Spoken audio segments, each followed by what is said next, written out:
Hi అండి, చల్లని సాయంత్రం పూట వేడి వేడిగా బండి మీద అమ్మే కట్లిస్ అదే అండి బఠానీ చాట్ ఇంట్లో తయారు చేసుకుందాము. దీనికోసం బఠానీలను ముందుగా నానబెట్టుకొని మెత్తగా ఉడికించుకొని పెట్టుకోవాలి. తర్వాత అల్లము, వెల్లుల్లి, ధనియాలు, పుదీనా, పచ్చిమిర్చి, నల్ల ఉప్పును మిక్సీ జార్లో వేసుకొని మెత్తని పేస్ట్ చేసుకొని పెట్టుకోవాలి. తర్వాత ఆలును కూడా ఉడికించుకొని మెత్తగా మ్యాచ్ చేసుకొని పెట్టుకోవాలి. తర్వాత ఒక మూకుల్లో 2 స్పూన్ల నూనె వేసుకొని ముందుగా మిక్సీ పట్టుకున్న పచ్చిమిర్చి పేస్ట్ వేసుకొని వేయించుకోవాలి. తర్వాత ఉడికించిన ఆలు వేసుకొని 1 నిమిషం పాటు కలుపుకున్న తర్వాత ఉడికించిన బఠానీ వేసుకొని కలుపుకోవాలి.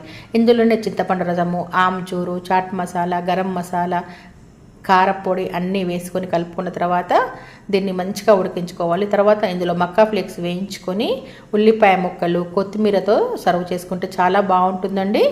మీకు తెలిసే ఉంటుంది, దీని రుచి చాలా రుచిగా ఉంటుంది. మరి దీని ఫుల్ డీటెయిల్ రెసిపీ కావాలంటే వక్రతుండ కిచెన్ యూట్యూబ్ ఛానల్లో ఉంది, చెక్ చేయండి. మరి మీకు మా రెసిపీ నచ్చినట్టయితే లైక్ చేసి మా ఛానల్ని సబ్స్క్రైబ్ చేసుకోండి. Thank you for watching.